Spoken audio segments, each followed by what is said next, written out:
Camden is the perfect case study in environmental racism. We just had a community evacuated from the MR fire, and all of a sudden, although the neighbors weren't called together for a plan, there's some plan made by the city, a nonprofit that's out of touch with the neighbors, and that fire is only the tip of the iceberg. And the environmental nightmare in that neighborhood, which includes stereon radiation, which includes particulate matter from St. Lawrence cement, from the cogeneration plant, and several other factories and plants down there. What will you do to address this issue of environmental racism in cities like Camden? Yeah, okay. Well, let me take a step. Thank you for that. Okay, let me start by saying that philosophically, I believe that there should be no difference between what my kids have. I have a 6-year-old, a 4-year-old, and a 1-year-old, versus what your children have and the opportunity in the environment they live in.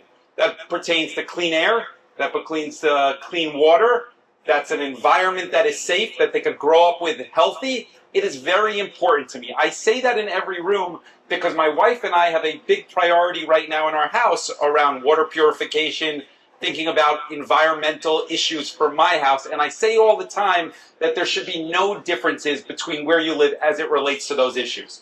On EMR, I was one of the first elected officials to come out and say something about it because it's inherently wrong on what was happening there. And when nobody else would say something, you can see my social media, I did comment on it, and I said that they should be held accountable and that they have a free pass for what happens in Trenton because of all these political relationships that they have, and it's inherently wrong. I will tell you on the personal front, there is a recycling plant in Jersey City, okay, that is very much the same animal. Very much. Fires constantly, we're responding, air issues, constantly.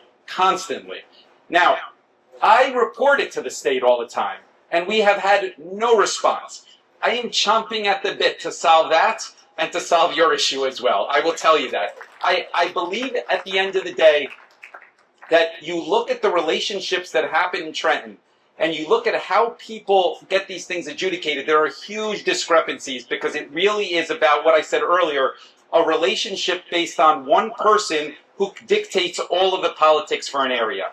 And you do not have elected officials that are accountable to you. The goal for this process is that even if you don't think that, hey, Steve may not be the best person for me, our goal is to reset that entire state assembly so that they are accountable for you have checks and balances that work how they should work. And things like this should not happen to anybody. The way that you had to breathe air and children had to breathe air in this area for periods of time because of fires and pollutants, it's wrong. I think any reasonable person would say it's wrong. And as governor, we're going to work to fix that. I tell you that because it is important to me on a personal front. Environmental justice in this state has gotten a lot of lip service. And you think about issues, and it's not only here, Trenton Waterworks, think about that for a second. The fact that children drink water that has pollutants in it and that hasn't been held accountable by the DEP for years, that inherently is wrong. It's a broken system on so many fronts. And it really is about holding people accountable ultimately. Here, you have people that get tax credits and don't follow through on anything that they say. And it really is about holding people accountable. Vote for Steve on June 10th. He's working for all of us.